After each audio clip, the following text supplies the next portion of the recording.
Hello, good morning. Welcome to Augustin.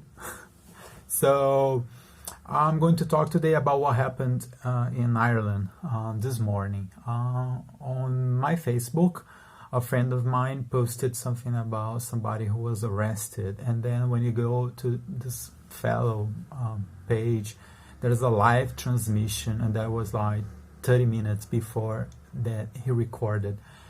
He recorded this for like 45 minutes when he is streaming live through Facebook this episode. He was in a bus. I'm not sure what part of Ireland. I believe it's Dublin. And he was not wearing a mask. The situation escalates and he's not arguing with anybody, but at some point the bus driver says he's calling the police, and then he says, okay, just call the police. Until that point, it's not okay, but still it's acceptable as a situation. And this man is on the bus and he starts to get loud and start like talking to everybody on the bus about the problem, that he does not believe on masks and that they're not why, questioning why we have to wear them and all of that. But the craziest part is this last 2 minutes of this 45-minute video is when the police really shows up, which in Ireland is called the Gardaí. They come to the bus and this man is still registering, and they just tell him to jump off the bus and he's arrested. And this man is recording, live streaming. So a lot of people, and I think the video is being viewed for like 10,000 people, but I would say live, we could be watching live somebody being arrested. And it's very sad because at the end, this man is saying, I am being arrested and I don't even know why. I haven't done anything. And to make this story even worse, he has an Irish flag on his hands. So on this picture, which is the cover of this video, you have the handcuffs and an Irish flag. It's an Irish man with an Irish flag in Ireland being arrested by other two Irish police officers because he was not wearing a mask. And another thing that's so sad is the reaction from everybody else and on the bus and around when this man is being arrested and all this thing. The reaction of absolutely everybody else you see on the video is pretending they're not there. Like there's such a level of individualism. They did not even care about this man face to face. It's something that we see 20,000 people watch the video. We see all the comments, but still maybe 1,000 Irish people would care about that man, because 4 million people, they just don't care. And I believe it's because of all this individualism, that they do not care about anybody else, is because all of us are losing. Because I believe we should start to think about us as a group, as what's better to everybody. We can't just be focusing on our own life at this extreme level. I do not know exactly what was happening with this man, why he's so angry, because there's what was happening before, but still there's so many people there. They're not even watching, they're just running away. It feels sometimes maybe Irish people are so oppressed, they're afraid of the Gardaí that they would prefer not to be seen because they're afraid of being arrested as well, or what was this? But the whole thing is so crazy, and I feel so sorry for this man. I don't want to mention his name, but there are sections of the video, parts of the video I'm broadcasting here. But what I believe will help is just to spread out a little bit of the reality of Ireland today, which is very sad. Number one, Ireland is a very important country in the whole world. There's so many people all over the world that are related to Ireland. I'm on the Irish-Argentinian diaspora. My grandmother, for example, she used to teach English to Che Guevara Lynch. He was born in Rosario, the same city I was born. So there is an Irish community here. Actually, the largest St. Patrick's Parade of Latin America is here in Buenos Aires every year. So there's St. Patrick's School here. So it is an important country also in Argentina, believe it or not. Here's where Almirante Brown made the revolution and independence of Argentina. There was this Irish from Cork that he was on the Navy here. Okay, so he's important here. Che Guevara Lynch, who was born here, Irish Argentinian. So in America, John Kennedy, Mark Pence. Now there's so many Irish people all over the world, and they're also important. My father also, he's an important man in Brazil. He lives in Brazil. He has been a consultant, a famous man in his town. So Irish people were very powerful. We're very important all over the world because we have this gift of the gab. We have the idealism. And so it's very sad when you really face the reality of Ireland sometimes. Why there's so many Irish people all over the world? For what reason? You know, like, and me, I'll be honest, I moved to Ireland searching for peace because I was living in the USA and I have a lot of things going on in my business and I travel a lot. At some point I say, you know what, I think Ireland, maybe this impression, going back to my roots of a cold place up in the north, you know, cloudy, and I'll have peace. But once you in Ireland end up that you can't survive in the country, there's no jobs in the country, you know, so they end up in Dublin. So I end up in this craziness of Dublin, and at the end it's like I had no peace in Ireland. It's actually the opposite. It's a very troubled country. But what I believe, because I'd like to help, is just to make the situation of Ireland known, especially in the USA. Because Ireland is paying a very high price now by two facts. One, speaking English, and two, there's being so popular in the USA. So there's two elements there. One, Ireland is a very strategic country for the European Union, for the USA, because we are in Europe, but we speak English. It's the only country that speaks English, and we're paying a very high price for that. When I believe that most Irish people would like just to be by themselves. They're not really that interested in being in the European Union, in the USA, being this global, famous country that it has turned to. So, and the number one, it's because they speak English. Every time you speak English, if it's a population that speaks English, you know, you're part of the English Commonwealth, and it's a huge word. And so there is Indians, they know Ireland, it's part of this English-speaking world. Okay, so, and the USA is right, not that far from Ireland.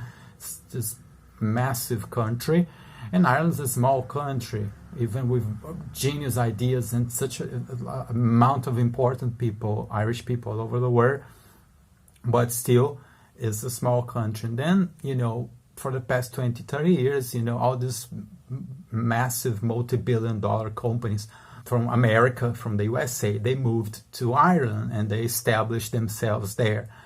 One thing that I'd like to leave it clear, and it's that it wasn't done on an authoritarian way. Okay, a lot of foreigners, they don't know that. I believe the Irish people are happy with all that changes that Ireland has faced in the last 20 years. I would say mostly not. I would say most of Irish people, and this is when you say most, it requires a proper study, which means let's do a proper, honest statistics and a study about what does Irish people want for themselves. I would very likely guess that most Irish people do not care about Ireland being the wealthiest country in the whole world. Okay, that's the number one thing, that people would assume that everybody's happy about that. I do not think so. Okay, and because Irish people are very proud of themselves, and it's the type of people that if they're not happy with something, they'll prefer to starve on hunger and not get that payment and do something that they do not want to. Okay, so that would be more common of their temper and everything. Very idealistic, talking, discussing. I don't think they're that materialistic. They may be happy with the access to have a house, but that's about it. I never seen anybody in Ireland desperate to really be wealthy or rich or something. There's even rich people in Ireland that they're unhappy because they're not appreciated. You know, it's a bit more into who you are. You know, Ireland is like that. So, but an authoritarian way, a lot of things have been imposed to Ireland. Okay, the number one thing for those who have never been to Dublin. Okay, Dublin has a very huge obelisk. It's like an anthem on the Collins Avenue, you know, like in downtown Dublin. And then you see this huge spire. It's called the spire. Like, everybody in Dublin, they do not know what was the project, because that landmark is it's not really a landmark, because it's very hard to take pictures. It's very big, was very expensive, but there's nobody in Ireland that says, no, this is how it was decided to do. So it was very authoritarian. One day, out of the blue, they just boom, when they planted that symbol there, like. So a lot of things are like that. And then you see on this video today an example of the authoritarian regime that you have in Ireland, which is this guy, the police. There's no conversation. They just go, you're arrested, and they're not, I believe in other countries, the police will talk to him. Other people would just be involved. There was a situation there, but I think the reaction of the police was too exaggerated. The masks is something new still. Some people, they have the right to really struggle to accept it. So I don't believe you can just arrest somebody like that. And I hope he's already released. And because it's arrest and it's handcuffed, it's not that he was taken to the state. I don't know. It was a bit too extreme. Okay, he's arrested and sent to jail. It's a lot. I hope he's released already. This was like 10 hours ago. But I believe one thing I'd like to say also is every time you have a problem with the police, okay, you need to be concerned about your reactions sometimes. So if you overreact, okay, so maybe there was an overreaction, but I didn't see that at all. I think he was aggravated with the situation, but he was not rude. He was not swearing at anybody. He didn't make any aggressive movement. He didn't punch anybody. He didn't make any noise. He didn't break anything. So I do not even know, why so much drama for what happened. But this man was even handling the Irish flag. So this is one of the things, and I like really to explain also all this authoritarian regime Ireland faces today is also associated with a lot of corruption. And the corruption nowadays is not exclusive of Ireland. It's all over the world. We really live a dark age. I tell about my own problems. I have my business and stuff. And so if you check my channel, there's lots of emails and videos and stuff about my cases. And it's really bad. There's a lot of crime. The number one reason is that the lack of legislation on the white-collar world. Which does that mean? Every time you have a college degree, okay, think about all the efforts studying economics and time for people to go to school, okay? You start working on a white-collar level, this level, okay? So a white-collar is intellectual property, okay? And there is a lot of crime out there, okay? So today, not only in Ireland, the USA, Thailand, like everywhere, if I steal from you an object, if I steal a cell phone from you and I run away, you can get some justice done because the object is very simple and the guardians and the police, they're trained for that. So like this case, the mask, it's something simple. Mask, no mask. Okay, that's a problem. Cell phone, where's the cell phone? It's mine. You have a receipt? Yes, I bought it. Okay, but the cell phone with the code isn't that person, no problem. But if somebody steals your project, which is something that's worth not 300 euros, it's worth like 300,000 euro, which is the project. That's what I faced. It's much worse. You're talking about why did you go to school? Why did you study? Why did you make a project? Why you made all of that? And that's a job. And somebody takes your phone and then they download this project, digital, and you get the phone back, but the project's not there. There's nothing you can do about it. And we live the online age. We're even forced to work online and have a digital life. But there's no safety. So that's stealing. And then you go talk to the same guardian, say, look, I got it, but it's missing my project. And then it's an architecture project. And then like 2 months later, you see a construction that somebody's building your project, your design. The answer you are going to get by the police guardian is go talk to an attorney. They just are not instructed to touch anything that's intellectual property, white collar. Absolutely none. They would say, go talk to your attorney and see what's. Then you go to attorney, but for what? You know, like, and then is when you end up on a no situation because the attorney, for him to work, as it's criminal, it's a theft, it's a stealing, it's intellectual property, it's stealing, and he needs a post report or a police report that states that that was a crime happened, that your files are missing, and that's architecture. But there is no. Sometimes they will say, "Oh, go talk to the FBI, the CIA." The FBI, the CIA, they just work with military, governmental stuff. So everything that's what they call civil means non-governmental. It's not about being criminal or not. It means it's just not government. So if you go to the CIA, FBI, I know because I have filed a lot of reports to the FBI, the CIA, with my own cases, and they just tell you to go to a website and you fill the whole thing and you wait for an answer, and that never comes because there's so much crime happening on white collar. And then the attorneys, they're not taking cases because they have a lot of work and they're just not. So, you know, so it's, on all of this is where I just explaining this because this is how the world is today. It's a lot of crime at the white collar level. So we need to adjust to this, and that justifies why there's so many bad people, so much bad people on higher positions that you say, how come that guy is a prime minister? How come that guy is was elected the new CEO of this company? I mean, because there's a lot of crime, okay? And so it's all gangsters, it's all dealings. Who steals first, steals more, steals better, you know? And then we need to understand the psychology of criminology. This was like to educate in my videos, okay? It's always tell something, not only what happened, but also give some advice. To survive nowadays, we need to understand how criminal minds work, okay? In criminal minds, they need status, they need a lullaby, and they need curtains of smoke, okay? Status is the thing. I'm the Prime Minister of Ireland, okay? So I am somebody, like they need that position to be someone. Because if they don't have a pillar, a status that proves they are somebody, they're nobody. They're just criminals. So they need that. So they're desperate to be on positions like that. They're desperate to have a new car. They're desperate to have a house in that specific address. They're desperate to have a purse that says Louis Vuitton, okay? Because that's the status that proves that they are somebody. That's one thing. Another thing is the alibis. There's always an alibi going on, which means why did the mayor of Dublin made a sphere out of the blue without no...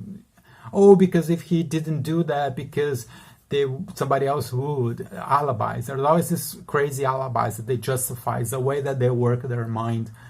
And another thing is the curtains of smoke. Alibis are excuses, you know, excuses that justify. So I'm not stealing. It's because I'm poor and I need to feed my children.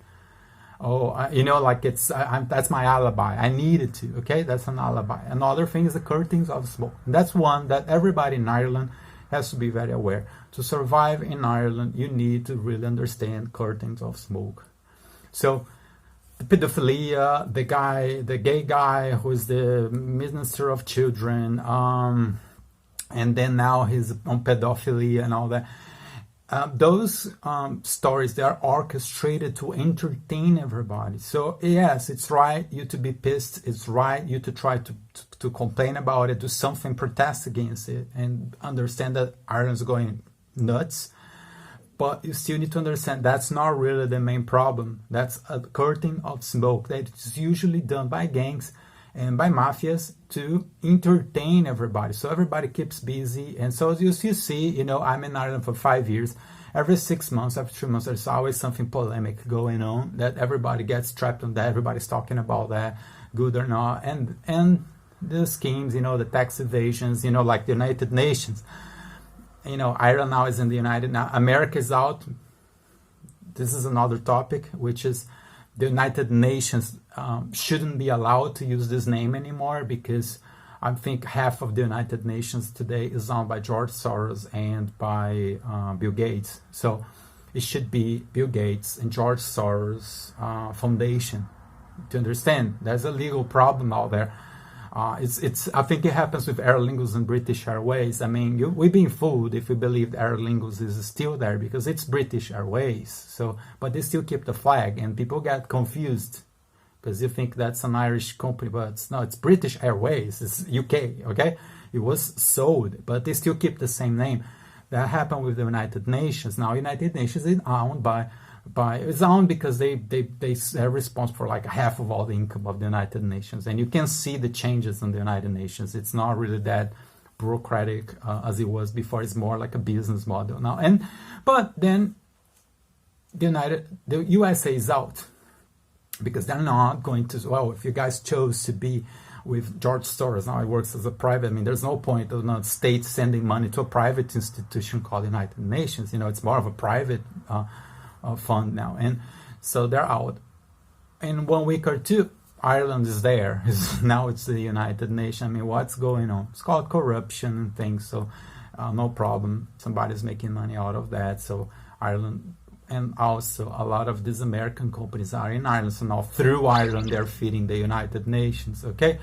And then they put the curtains, okay, well, people will be talking about this. Why the United Nations? Why, so why USA is out, Ireland's in? Oh, no, let's not talk about that. Let's talk about the Prime Minister that's there now, who's a gay guy who is kissing another man in public, celebrating his, and then his pedophilia, so this is just a new, but there is a new one, like if I can list a lot of curtains of smoke that happen in Ireland often, okay, so this is thing, so be smart, okay, and I hope this guy today, this is a bad example it's a good example of a bad example about what's Ireland today, and especially for Irish Americans, is very important. I was victim of defamation, slandering. I was also oppressed in Ireland. I have a long story in Ireland with my own company, my own business. I followed a bit these corporations, because I own my own business as well, and I expanded, and then I opened an office in Dublin, the same way as Cargill, Google, and all that. But I'm a small company. I'm not a multi-billion-dollar company. And then in 5 years, I noticed, this is not really what I was expecting to be. There's one word for those massive multi-billion-dollar companies, another word for American small companies. So I used to explain this a lot to Irish people when they say American companies this, American companies that. Look, you have an example here, okay? Microsoft, Bill Gates, okay? They are in Dublin as well, and the USA is out of the United Nations. Microsoft is in the United Nations, okay, through Bill Gates, okay? So both of them are American. So Donald Trump is out, Bill Gates is in. So there's a lot of different Americans, okay? And so it's more complicated than that. So be peaceful. I do not know. I keep trying. I have all my contacts. I keep trying. Share this video. I'm talking to a lot of people, trying to really find out what solution we have, because we really need to adapt to all of this and survive. Okay. So it is very sad. I hope this main is already released. But this is an example about how is Ireland today. Okay. And I have been in a similar situation to myself, but that's another story, okay? Yeah, so it is a very authoritarian. Also, I'd like to end with this. There's a group on Facebook called Americans Moving to Ireland, and there's a lot of censorship going on because they picture this country. It's very crazy because most of Americans that they want to move to Ireland are more like me. They are more related because for family reasons. You must think that there's like, I think 1 billion people all over the world that have Irish roots. And so it's more of a family thing. So most of Americans, just because of that they want to move to Ireland. They see the land because it's in our nature. Like, I like the cold weather. I don't like the tropics. Okay, I'd like to go see and visit, but I just don't like. I think it's too much sun. I don't like it. I like beer. I like the pub. So that's more the reasons that we. And there was this argument this week because somebody posted something there, and this girl was preaching, that Ireland is so liberal, it's an example to the world because it's the most liberal country in the world. So she was advertising because gay marriage is allowed, abortion is allowed, the prime minister is Indian, the mayor of Dublin is Chinese. I mean, this is fantastic. I mean, but they just talk about that, period. And if this guy was, for example, Irish American, he mentioned they just deleted and blocked and removed him from the website. So I myself, if I post this video, they're going to just delete and block and say it's not. So don't get trapped on that, okay? That's very weird, and that's usually more the vision that these powerful people have of Ireland, but they're not the reality, okay? This concept was done in an authoritarian way. I can think about almost anything that in the past 20, 30 years were done in a democratic way, that people were elected, that laws that were made, and everything that was really involvement. If there is a problem in Ireland, is the housing and the high prices of car insurance, and those are problems that all Irish people talk night and day. Is housing and car insurance. Prices are crazy, and those are number one problems that Irish people are asking for like maybe 30 years, and nothing has been done. Okay, it only got worse. And then you have all these liberals and these decisions that they were just imposed to everybody. There was not really democracy, and I consider them even void. I believe once normality and order is back, the countries need to go back maybe 30 years and be every decision that was taken the last 30 years, they need to be revised one by one. It's going to be a lot of work, but I believe that's going to happen one day, because at the same time, the people in power, I'm not sure they know what they're doing. Again, their number one priorities is corruption, curtains of smoke, alibis, and status. So it's not, all this is just going crazy and crazier and crazier. Like this example today, the whole thing is just crazy. Okay, so stay tuned. Okay, and thank you for watching. And I don't know, let's hope that things get better one day. Okay, all right, good night. Okay, cheers.